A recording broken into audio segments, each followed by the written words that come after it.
잘 지냈습니까? 보고 싶었어요. 거짓말 조금 못해서. 예, 어제도 우리 결혼식 있어가지고 우리 청년들 이렇게 만나서 또 차 안에서 교제하고 또 감사하게도 이제 커피 나중에 마시면서 이렇게 우리 교제를 나눴는데 여기 앉은 우리 모든 친구들하고 우리 지체들하고 그런 믿음의 신앙의 교제를 나누었으면 좋겠어요. 만남은 축복인 것 같습니다. 한 사람 한 사람 그 사람에 대해서 조금씩 알아가는 것, 그것은 하나님이 우리에게, 특별히 믿는 우리에게 허락하신 가장 큰 축복이 아닌가 생각합니다. 저는 좀 그런 것 같아요. 여러분이 다 낯설고 이제 몇 번 봐서 좀 친하고 이야기를 나눈 친구들도 있지만 사실은 여기 앉아 있는 다수를 아직 제가 잘 모릅니다. 그런데 저는 제 안에 그런 기대감이 있어요. 또 감사한 마음이 있습니다. 하나하나 여러분이 어떤 사람들인지 알아가는 그 복을 하나님이 우리에게 허락하여 주시는 줄 믿습니다. 오늘 본문의 말씀을 통해 저는 그가 다스리시는 그의 나라에서라는 제목의 하나님의 말씀을 증거하도록 하겠습니다. 주제 사람하고라는 사람이 있어요. 주제 사람하고, 이 사람이 쓴 책 눈먼 자들의 도시라는 책이 있습니다. 회사원 한 명이 도로에서 운전하던 도중에 갑작스럽게 모든 것이 하얗게 보이는 백색 실명. 여러분이 실명 뭐 우리가 경험이 없죠, 그죠? 그런데 실명한 사람들 우리가 보지 않습니까? 근데 보통 실명 상태는 앞이 새카맣게 보여요. 그런데 이 책에서 말하는 실명은 온 세상이 하얗게 보이는 그런 실명 상태에 처한 한 사람의 이야기로부터 시작해요. 이 회사원이 운전하는 도중에 갑자기 그런 백색 실명 상태에 처하게 됐고, 이 회사원이 안과를 방문하는 동안에 많은 사람들의 도움을 받습니다. 이제 옆에서 도와줬던 사람, 또 여러 가지 사람, 접촉했던 많은 사람들이 있었다라는 거예요.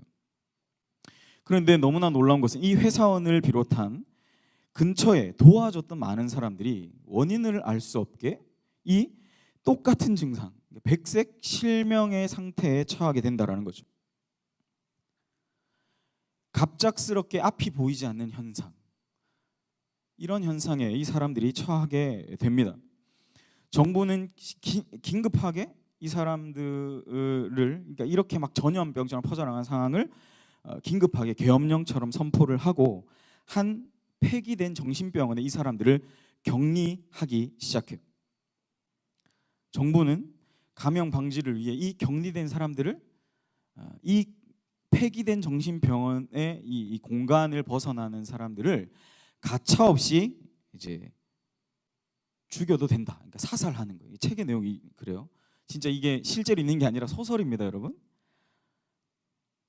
그런데 이 사람들이 폐기된 곳 안에서 서로 이제 죽이기도 하고, 그 다음에 나오는 사람을 총으로 쏴서 죽이기도 하고, 회사원의 아내, 차 도둑 남자, 검은색을 낀 여자, 한쪽에는 안대를 한 노인, 사팔뜨기 꼬마, 택시 운전사, 경찰관. 그러니까 이 회사원과 접촉하고 또 이 접촉했던 여러 사람들이 순식간에 다 이 질병에 감염되기 시작합니다. 그 안에서 이제 이 인간 세상의 모든 추악한 모습이 나타나기 시작하더라는 거죠. 제한된 공간에 이제 질병에 걸린, 이 전염병에 걸린 사람들, 어떤 거요? 백색 실명, 눈이 보이지 않는, 그러니까 앞이 아무도 안 보이는 거예요. 앞이 아무것도 안 보이는 상태 가운데 어떻게 해요? 서로를 공격하고, 아무 데서나, 화장실도 아닌데 아무 데서나 자기의 모든 그런 변을 보기 시작, 배설을 하기 시작한다는 거예요. 모든 일상생활이 다 엉망진창이 된 거죠. 무엇 때문에? 하나, 그러니까 눈이 보이지 않는 이 백색 실명의 상태. 심지어 더 나아가서 이제는 이제 불량한 사람들이 이곳에 오기 시작하고, 이 사람들에 의해 많은 여성들이 이제 성적으로 막 학대당하고 살인까지 일어나는 이런 비참한 상황이 일어나게 된다는 거죠. 단 하나, 사람이 눈이 안 보이는 상태, 그 상태 속에서 사람들은, 그렇게 상황이 몰리자마자 사람들은 자기 안에 있는 가장 내재된 그 악, 감출 수 없는 악의 본능이 나타나기 시작하더라는 겁니다. 너무나 놀라운 것은 이 소설의 결말이 어떻게 되는 줄 아세요? 아무런 치료를 받지 않고 아무런 노력을 하지 않았어. 그런데 이런 모든 일들이 일어나고 난 후에 이 처음에 회사원 있죠. 백색 실명된 회사원이 아무런 치료를 받지 않았는데 나아요. 그냥. 그러니까 그 시간 안에 인간의 정말 비참한 참담한 모습이 나타나더라는 사실입니다. 회사원의 갑작스럽게 처한 상황에 대해서 저자는 이렇게 이야기해요. 마치 여행에서 돌아오듯이 그가 알고 있는 대로의 모든 형태와 색깔이 변함없이 확고하게 그를 기다리고 있었다. 그럼에도 그는 이러한 마음 편한 확실성 밑에서 불확실성이 쏟아내는 음울하고 괴로운 잔소리를 듣게 되었다.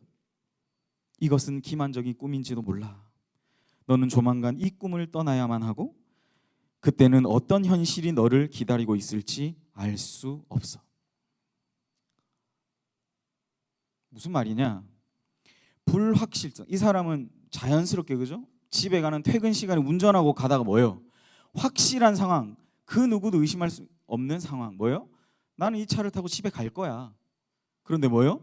불확실성의 상황이 다가온 거죠. 어떤 상황? 눈이 갑자기 멀어버리는 상황. 어쩌면 사람은 이러한 존재인 것 같아요. 내가 아침에 뭐 눈을 뜨고 내가 하루 일상을 살아갈 것 같고 또 밤에 평안하게 잠을 자고 그 다음에 아침에 또 일어나서 일상을 우리는 매일매일 살아갈 것 같지만 어쩌면 우리의 삶에 이런 불확실성, 음울한 소리, 괴로운 잔소리를 쏟아내는 불확실성의 상황이 나타나더라는 사실입니다. 우리는 확실한 가운데 살길 원하죠. 그런데 이 소설에서 뭐예요? 이 소설이 풍자하고 있는 세계는 뭐예요? 확실함 가운데 살아가는 것 같지만 불확실성의 사람이 인간이 내몰리게 될 때 인간은 어떤 모습을 보인다고요? 내 안에 전혀 이런 모습이 있을지 몰랐던 모습들이 마구 배설하듯이 쏟아져 나오게 되더라는 사실. 그래서 이 사람 얘기하는 거예요. 이건 기만적인 꿈일지도 몰라. 나는 조만간에 이 꿈을 떠나야 하고 이 꿈을 떠난다 할지라도 나 어떤 현실이 나에게 기다리고 있는지 알 수 없어. 매일 아주 당연하게 우리의 삶에 펼쳐지는 것들이 순간 사라지게 될 때 이 소설의 내용과 같이 인간은 자신 안에 내재된 모든 것들이 다 쏟아져 나옵니다. 여러분이 누구인가는 사실은 이런 불확실성의 상황 가운데 내몰리게 될 때 여러분의 존재 가치가 어떤 사람인지 내가 어떤 인간인지가 나타나게 되더라라는 거죠. 저는 그래서 이 소설을 읽으면서 굉장히 어떤 면에서 나는 이렇게 살지 않을 거야라고 스스로 위로하면서 책을 봤지만 마음 한편으로는 참으로 좀 씁쓸함을 감출 수는 없었어요. 왜요? 내 안에 이런 죄된 본성을 발견하게 되니까요. 비록 내가 그것을 표현하지 않고 내가 한 번도 이렇게 살아보진 않았지만 뭐예요? 내 생각 속에 내 마음에 내 심령 속에 이게 내재된 상태로 있다라는 것. 그것이 마치 이 소설에서 얘기하듯이 불량배들이 막 여성들을 함부로 성적으로 희롱하고 폭행하기도 하고 사람을 죽이고 그 다음에 아무 데서나 가서 누구도 보지 않으니까 뭐 배설하고 막 하는 그런 무질서의 상황 가운데 우리는 내몰리게 되더라는 사실입니다. 이러한 욕망과 죄의 배설들이 넘쳐나는 모습을 이 소설은 너무 잘 묘사하고 있더라는 거죠. 오늘 본문은 니고데모라는 사람을 소개합니다. 여러분 니고데모 잘 알죠? 주일학교 야간 나오지 않은 친구들은 우리 지체들은 아마 이 니고데모가 어떤 사람이 다 알 겁니다. 우리가 1절부터 8절까지 읽었지만 그 이후에 어떻게 이 상황들이 진행되고 니고데모가 어떤 사람인지를 우리 너무나 잘 알고 있어요. 저는 그런데 이 눈먼 자들의 도시라는 책을 보는데 니고데모라는 사람이 떠오르더라고요. 어쩌면 이 니고데모라는 사람이 바로 실명한 회사원과 같이 아주 확실성 가운데 평생을 살아왔는데 어느 순간 이 마음이 불편한 불확실성의 상황 가운데 내몰리게 될 때 그는 고민하게 됩니다. 뭐 요즘으로 따지면 거대 담론. 그러니까 이 사람은 사실 유대교 신봉자였거든요. 바리새인이었고 그죠? 1절에 바리새인 중에 니고데모라 말하죠. 유대교의 신봉자예요. 율법을 지켜야 의에 이른다. 사실 바리새인은 그 시작에 아주 경건했거든요. 언제냐? 학사 에스라가 여러분 바벨론 포로에서 귀환하죠, 그죠? 근데 그 귀환했을 때 이 학사 에스라를 중심으로 한 많은 경건한 유대인들이 우리가 왜 망했을까? 왜 우리가 멸망했을까라고 했을 때 그들이 얻은 답은 바로 우리가 율법을 지키지 못했다. 우리 조상들이 율법을 지키지 못했다라는 반성 속에서 나타난 집단이 사실 이 바리새인이에요. 그러니까 뭡니까? 이 사람들은 율법을 1.1획이라도 확실하게 지키자라는 하나의 규칙, 그러니까 규칙주의자들이 되기 시작한 거죠. 근데 이제 뭐예요? 예수님 시대에 오니까 한 400년 이상 지나고 예수님 시대에 오니까 이 바리새인들이 어떤 존재가 되어 있었습니까? 이렇게 하나님의 말씀을 지키자, 우리가 경건한 사람들이 되자라고 얘기했던 이 사람들이 어떻게 됐어요? 예수님 시대는 막 개만도 못한 이런 집단들, 화 있을진저 이런 지적을 예수님한테 당하지 않습니까? 이 바리새인 중에 누가 있었다고요? 니고데모라는 사람이 있었다는 거예요. 이 사람은 철저한 유대교, 구약의 하나님을 섬기는 유대교 신봉자였어요. 이러한 거대 담론, 그러니까 유대교라는 거대 담론과 뭐예요? 예수 그리스도라는 거대 담론이 충돌하게 된 사건이라는 겁니다. 이 사건. 누가 찾아왔냐? 니고데모가 예수님 찾아와요. 그것도 언제? 밤에 찾아옵니다. 밤에. 아무도 자기를 알아볼 수 없는 칠흑 같은 밤에 이 니고데모는, 아마 니고데모 이때 나이가 거의 한 60이 좀 넘었을 거라고 추정해요. 60에서 한 65세.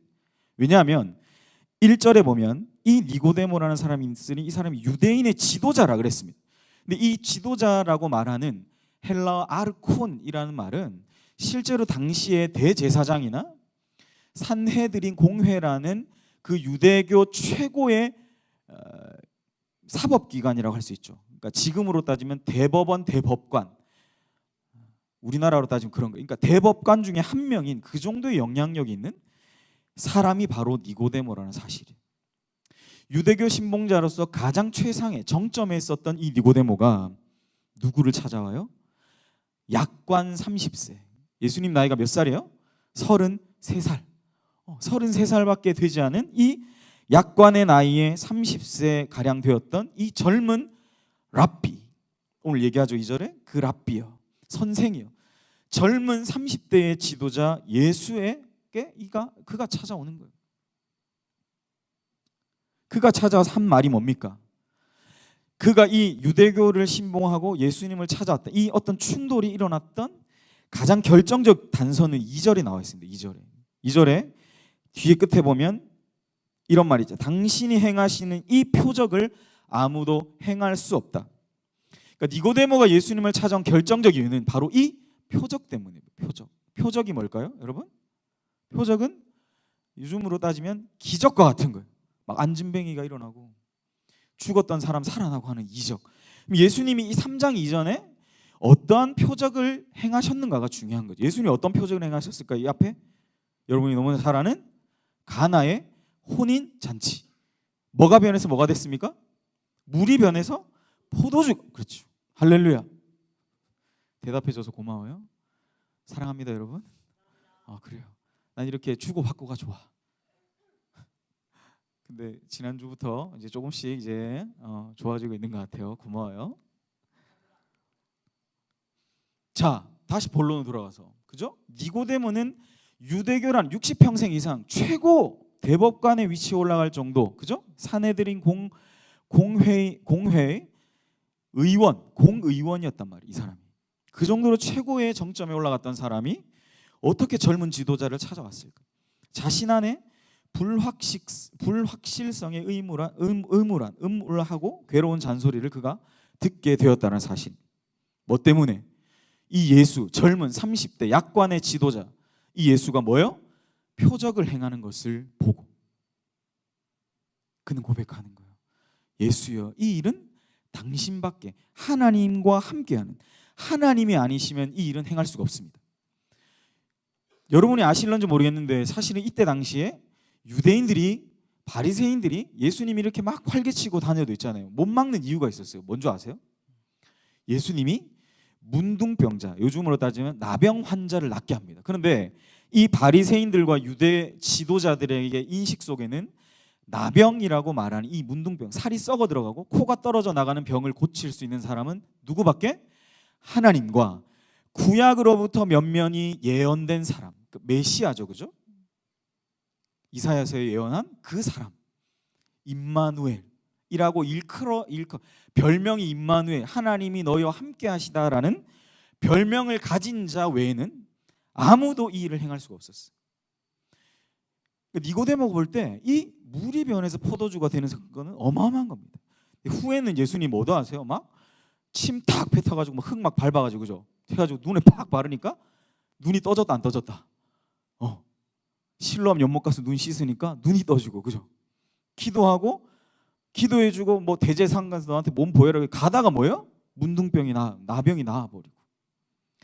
예수님은 당시의 바리새인들은 범접할 수 없는, 그러니까 정말 하나님 아니면 할 수 없는 일을 행하셨기 때문에 누구예요? 니고데모는 그걸 보니까 와, 이 사람이 보통이 아니구나. 이 보통 사람이 아니구나. 그러니까 뭐예요? 자신이 지금까지 60평생 넘도록 믿어왔던 뭐예요? 확실하게 믿어왔던 뭐? 유대교라는 거대 담론과 이제는 이 예수가 구약으로부터 신약을 관통해서, 예수님이 진짜 모세와 선지자의 글들을 막 풀거든요. 나중에 누가복음 봐도 그러잖아요. 엠마오로 가는 제자들에게 예수님으로 추정되는 한 사람이 나타나서 막 성경 가르쳐 주니까 그 사람도 어떻게 눈이 떠지잖아요. 그러니까 예수님은 그만큼 구약 성경에 정통한 이 예수교와 유대교라는 거대 담론이 충돌하기 시작한 거예요. 근데 여기서 불안한 게 누구예요? 유대교를 믿었던 사람들, 유대교 신봉자들, 특별히 니고데모처럼 그 예수에 대해서 새롭게 보기 시작한 사람들. 그 사람들은 불안하기 시작한 겁니다. 불확실성 가운데 서기 시작하는 거예요. 얼마나 두려워.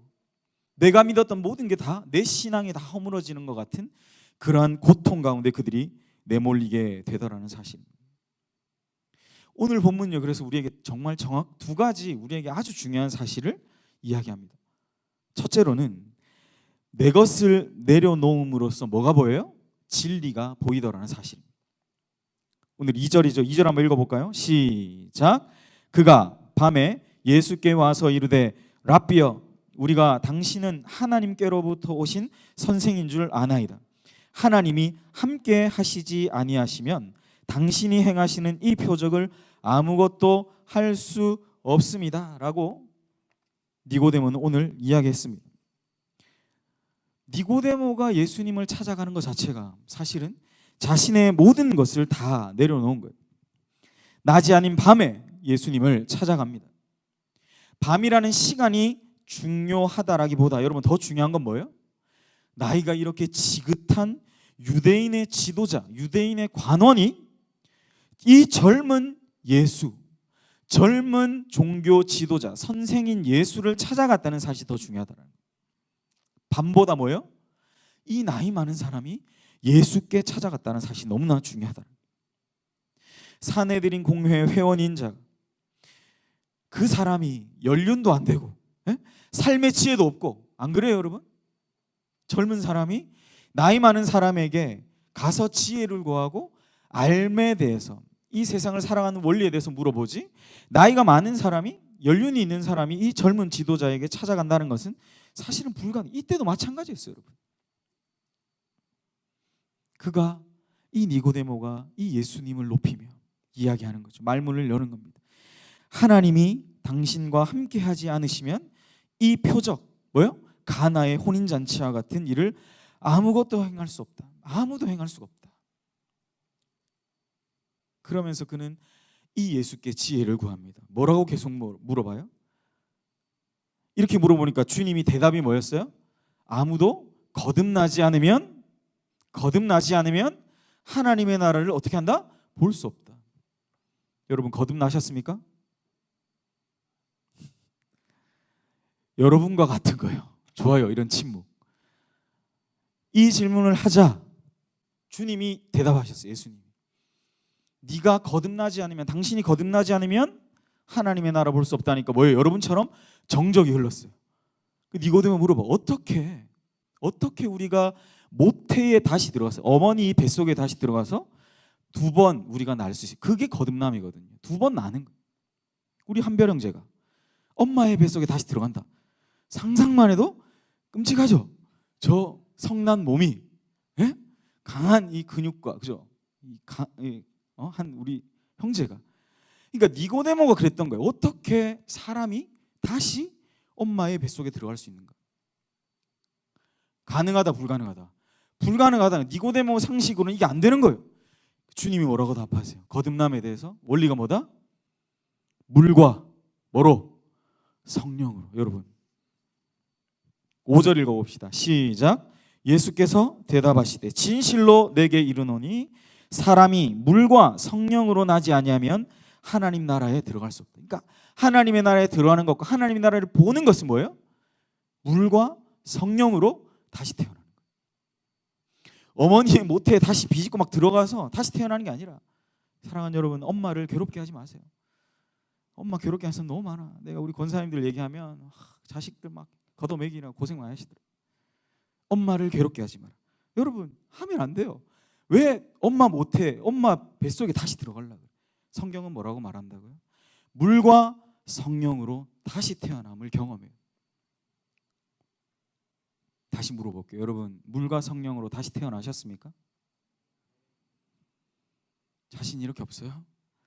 태어났나? 난 것도 같고 아닌 것도 같고 헷갈릴 수 있습니다. 그런데 여러분 예수님을 주님이라 고백하세요, 안 하세요? 안 해요? 예수님이 나의 주님이다 고백해요, 안 해요? 그럼 여러분 예수님 믿어요, 안 믿어요? 예수님 믿는다는 게 무슨 뜻이에요? 예수님을 믿어? 내가 어디로 간다?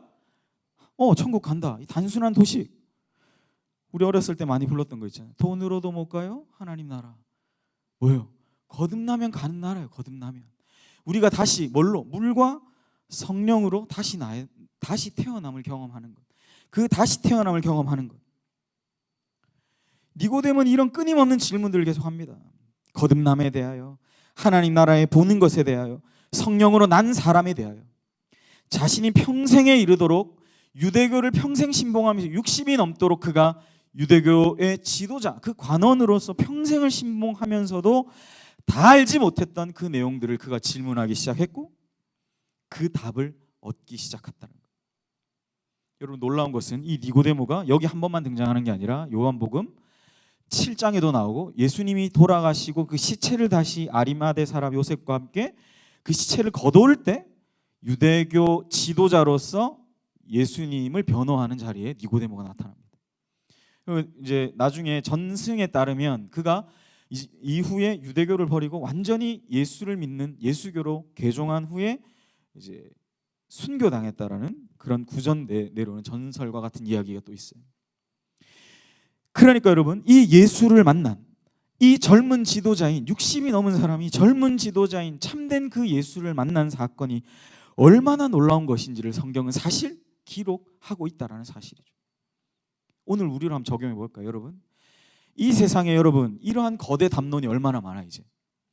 이때는 유대교, 그죠? 로마교, 로마 황제를 숭배 이런 단순한 도식이었다라고 하면 이제는 여러분 우리 안에 어마어마한 거대 담론들, 우리 예수 믿는 신앙을 자꾸만 흔들어 놓는 것들이 분명히 있다라는 사실이죠. 제가 어제 우리 결혼식 갔다 오면서 버스 안에서 이야기도 너무 좋았고 정말 좋았던 건 이제 커피숍에서 우리 형제들과 이제 자매들하고 앉아서 얘기하는데 이 친구들이 하고 있는 어떤 일상적인 농담, 그런 고민들, 걱정하지 마라. 우리가 늘 마음에 그런 아픔, 누구나 나도 그렇다. 그런 아픔을 가지고 있다. 그건 저는 사실 그런 이야기들을 스스럼 없이 나누는 그 모임이 참 좋았어요. 교회는 사실 그래야 되거든요. 여러분이 정말 고민이 있다. 야 정말 예수를 믿는다는 게 뭐지? 이 시대에. 아니 정말 이거 너무 미개한 거 아닌가? 우리 안에 이런 실제적 고민들이 있어야 한다는 사실이에요. 과학 문명이 발달하면 할수록, 인문학이 발달하면 할수록 이 세상의 여러 다양한 도전들 가운데서 우리는 서 있다는 사실이에요. 니고데모처럼. 근데 어떻게 해요?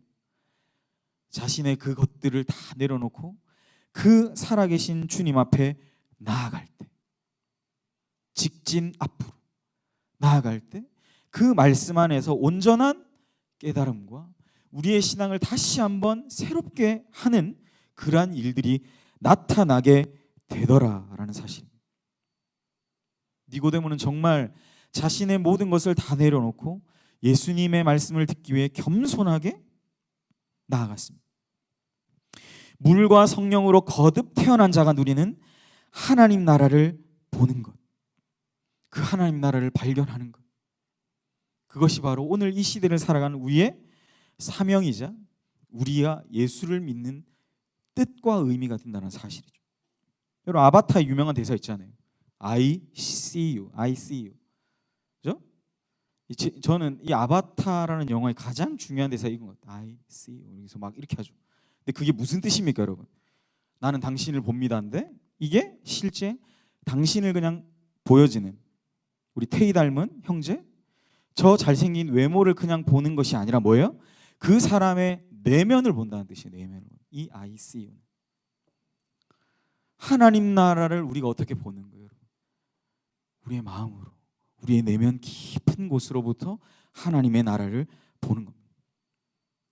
그게 바로 성경이 말하는 하나님의 나라를 보다라는 뜻이에요. 헬라어로 호라호라는 뜻이거든요. 호라오. 이게 뭐냐? 마음으로 보다는 뜻이 마음으로. 우린 아바타로 익숙하게 이걸 알고 있지만 성경에 이미 하나님의 나라를 본다라는 뜻이 이런 뜻이라는 사실이죠. 어떻게 본다?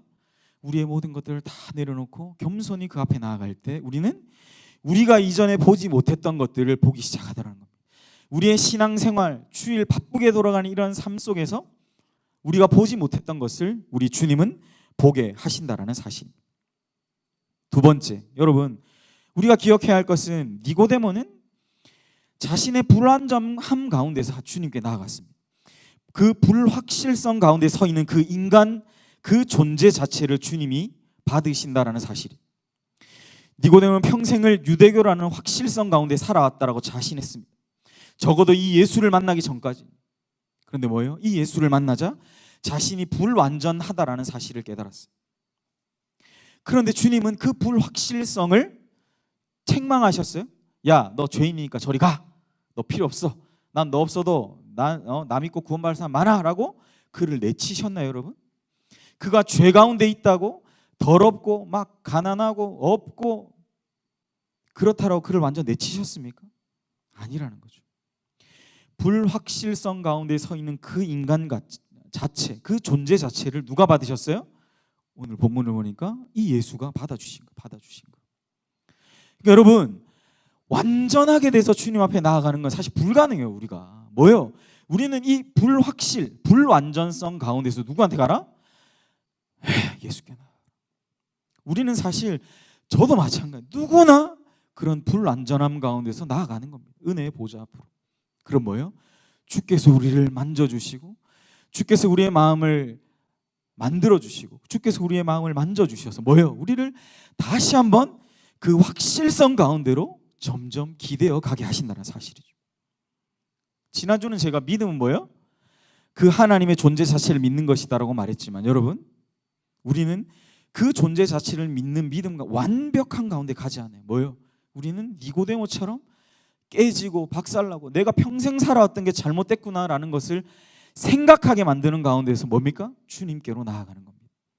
저는 이 니고데모를 보면서 맞다, 그렇다. 이 시대 속에서 우리가 완전함 가운데 하나님께 나아가려고 하는 뭔가 그런 생각들이 너무 많은 것 같아요. 여러분, 저를 비롯한 여기 누가 하나님 앞에 완전하게 나아갈 수 있습니까? 여러분? 불가능해요. 그건. 우린 누구나 불확실성과 불완전성 속에서 주님께 나아가는 겁니다. 사랑하는 여러분, 주님은 여러분을 너무 사랑하셔서 여러분이 때로는 마음이 깨지고 박살나고 누군가를 미워하고 누군가에서 원망하고 누군가에 대해서 저주스러운 생각들을 했다 할지라도 여러분이 그 마음 그대로 나의 부족함을 인정하고 니고데모처럼 주님 앞에 나아가면 주님이 여러분을 받으십니다. 여러분의 존재 자체를 받으세요. 구약으로 따지면 제물과 같이 완전히 다 찢어서 완전 구약 그 제사 있죠, 제사. 그거 예전에 서울역 광화문에서 진짜 구약 제사 그대로 한 적 있거든요. 이 소의 막 요 목을 따고 피 막 흐르는 걸 제단에 흘리고 그거 딱 해가지고 막 번제단에 피 바르고 이런 게 있어요. 여러분 진짜 끔찍해요. 그런데 그 제물처럼 우리는 사실 우리의 존재 자체가 불완전 가운데 하나님 앞에 드려지는 겁니다. 사랑하는 여러분, 우리가 주님을 제대로 알고자 원할 때, 여러분은 불완전함 가운데 있어도 하나님께 나아가기만 하면 우리를 받아주시는 주님이 되시는 줄 믿습니다.